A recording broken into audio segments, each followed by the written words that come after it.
ভাই, তুমি এখন যে 5 মিনিটটা এই ভিডিওতে দিচ্ছ, হতে পারে এটাই তোমার জীবনের সবচেয়ে ইম্পর্টেন্ট 5 মিনিট। কারণ তুমি প্রতিদিন এমন কত শত 5 মিনিট জাস্ট অবহেলায় নষ্ট করছো, আর তুমি বুঝতেও পারো না এই নষ্ট করা টাইমগুলাই চুপচাপ তোমার আগামী 5 বছর লিখে দিচ্ছে। তোমার সবসময় এমনটাই হয়, এখন না, একটু পরে করব, আজ থাক, কাল থেকে শুরু করব। বলো তো, এই কথাগুলো জীবনে কতবার বলছো? আর প্রতিবার বলার টাইমে ভাবছো আরে এটা তো ছোট ব্যাপার, ছোট একটা সিদ্ধান্ত। কিন্তু আসলে তুমি প্রতিদিন নিজের ভবিষ্যৎটা নিজের হাতে শেষ করে দিচ্ছ। আর এই কাজটা করাচ্ছে তোমার মনের ভেতরের অংশটা, যেটাকে তুমি কখনো কন্ট্রোল করতে শিখো নাই। কিন্তু আসল গেমটা এখানে না, আসল কথাটা একটু পরেই বলতেছি।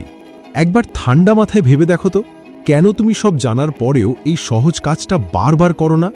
আসলে তোমার মাথার ভেতরে দুইটা জিনিস সব সময় মারামারি করে। একটার নাম অ্যামিগডালা। সহজ করে বললে, এটা তোমার ব্রেনের ভয় আর ইমোশনাল জায়গা। এটা তোমাকে শুধু আরাম করতে বলে, শুধু বেঁচে থাকতে বলে, আদিম মানুষের মতো। আর আরেকটার নাম প্রিফ্রন্টাল কর্টেক্স। এটা হলো তোমার ব্রেনের লজিক বা বুদ্ধি খাটানোর জায়গা। এটা তোমার ফিউচার নিয়ে ভাবে, প্ল্যান করে, ঠিক সিদ্ধান্ত নিতে হেল্প করে। যখনই তুমি কোনো কঠিন বা ইম্পর্টেন্ট কাজের সামনে দাঁড়াও, যেটা তোমার ক্যারিয়ারের জন্য দরকার, তখন তোমার ব্রেনের ওই ইমোশনাল জায়গাটা মানে অ্যামিগডালা ওইটাকে বিপদ মনে করে। সেভাবে এই কাজে অনেক প্যারা আছে, অনেক রিস্ক আছে, ফেল করার ভয় আছে। আর তোমার ব্রেনের অলস অংশটা কোনো কষ্ট নিতে চায় না। তাই তোমার ব্রেন তখন কষ্ট থেকে বাঁচতে সবচেয়ে সহজ রাস্তাটা খোঁজে, যেটা তোমাকে সাথে সাথে শান্তি দেয়, মানে ইনস্ট্যান্ট রিলিফ। আর এই শান্তির পেছনে কাজ করে ডোপামিন নামের একটা হরমোন। এবার বোঝো তোমার মনের ভেতরের অংশটা তোমাকে কিভাবে বোকা বানাচ্ছে। এই যে রিলস দেখা, শর্ট স্ক্রল করা, এগুলোতে কোনো মেহনত লাগে না, কোনো ভয় নাই, কিন্তু ব্রেনকে সাথে সাথে ছোট ছোট মজা দেয়, মানে ডোপামিন হিট দেয়। কিন্তু নতুন স্কিল শেখা, কাজ শেষ করা, ক্যারিয়ারে টাইম দেওয়া, এগুলোর ফল তো সাথে সাথে আসে না ভাই। এর জন্য মাসের পর মাস, বছরের পর বছর ওয়েট করতে হয়। আর আমাদের ব্রেনের স্বভাবই এমন, সে দূরের বড় পুরস্কারের চেয়ে হাতের কাছের ছোট মজাটাকেই বেশি ভালোবাসে। এটা তোমার দোষ না ভাই, আমাদের সবার ব্রেনটাই এমন করেই বানানো। কিন্তু আসল কথাটা এখানেই, যেই মানুষটা আজ থেকে 5 বছর পর সাকসেসফুল হবে, সেই কিন্তু তোমার চেয়ে বেশি মেধাবী না। সে শুধু একটা কৌশল শিখে গেছে, কিভাবে তার ব্রেনের ওই ইমোশনাল জায়গাটাকে মানে অ্যামিগডালাকে চুপ করাতে হয়, আর বুদ্ধির জায়গাটাকে মানে প্রিফ্রন্টাল কর্টেক্সকে সামনে আনতে হয়। ব্যাস, পার্থক্য শুধু এইটুকুই। এখন তুমি হয়তো ভাবতেছো, তাহলে আমি কি করব?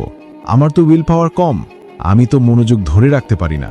কিন্তু আসল কথাটা হলো, তুমি নিজেকে কি ভাবো সেটার, মানে তোমার আইডেন্টিটি এর। তুমি যদি মনে মনে ভাবো আমি সব কাজ পরে করি, তাহলে তুমি প্রতিদিন সেই অলস মানুষটাকেই আরও পাকা করতেছো। প্রতিটা পরে করব বলা মানে তোমার ব্রেনকে বলা, ভাই আমি তো এমনই। কিন্তু আসল গেমটা এখানে, নিজের এই পরিচয় বদলাতে বছর লাগে না, এটা বদলায় শুধু একটা মুহূর্তের সিদ্ধান্তে। তুমি যখন 5 মিনিটের একটা ছোট কাজ জোর করে করে ফেলো, যেটা তুমি অলসতা করে ফেলে রাখছিলা, তখন তুমি শুধু কাজটাই শেষ করো না, তুমি তোমার ব্রেনকে একটা প্রুফ দাও যে আমি এমন মানুষ যে একবার ঠিক করলে সেটা শেষ করেই ছাড়ে। আর এই ছোট ছোট প্রুফগুলা প্রতিদিন জমতে জমতে আজ থেকে 5 বছর পর ওইটাই হয়ে যায় তোমার নতুন পরিচয়, একটা সাকসেসফুল পরিচয়। তাহলে আজ থেকে তুমি কি করবা? প্রথমত, যখনই বুঝবা কোনো কাজ পরে করব বলে ফেলে রাখতেছো, ঠিক তখনই নিজেকে থামাও। একটা প্রশ্ন করো, এই কাজটা কি আসলেই কঠিন, নাকি আমার ব্রেনের ওই অলস অংশটা মানে অ্যামিগডালা ফিউচারের ভয় পাচ্ছে? দ্বিতীয়ত, প্রতিদিন মাত্র একটা 5 মিনিটের কাজ বেছে নাও, যেটা তোমার ক্যারিয়ার বা ফিউচারের জন্য ইম্পর্ট্যান্ট, কিন্তু তুমি করতেছো না। আর সেই কাজটা আজই, এখনই শেষ করো।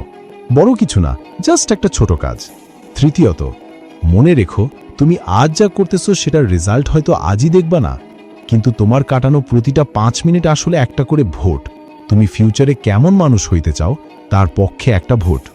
আজকের এই 5 মিনিট তুমি কিভাবে ইউজ করলা সেটা হয়তো আজ তোমার কাছে কিছুই না, কিন্তু আজ থেকে 5 বছর পর তুমি হয় আজকের এই মুহূর্তটাকে থ্যাংক ইউ বলবা, না হয় আফসোস করবা। তুমি যে এতক্ষণ এই ভিডিওর শেষ পর্যন্ত আছো, এখন সিদ্ধান্ত পুরা তোমার। এই ভিডিওটা শেষ হওয়ার ঠিক পরের মুহূর্তেই তুমি কি করবা? আবার সেই রিলস বা শর্ট স্ক্রোল করা শুরু করবা, নাকি জোর করে হলেও ওই একটা কাজ শেষ করবা যেটা তুমি এতদিন ফেলে রাখছিলা? মনে রেখো, 5 বছর পরের তুমি কিন্তু আজকের এই মুহূর্তটার দিকেই তাকায় আছে। এই ভিডিওটা যদি তোমার ভেতর কিছু নাড়া দিয়ে থাকে, একটা লাইক দাও আর শেয়ার করো সেই বন্ধুকে যে হারিয়ে গেছে জীবনের ভিড়ে। আর এমন আরও জীবন বদলে দেওয়া ভিডিও পেতে চ্যানেলটা সাবস্ক্রাইব করে বেল আইকন বাজিয়ে দাও এখনই।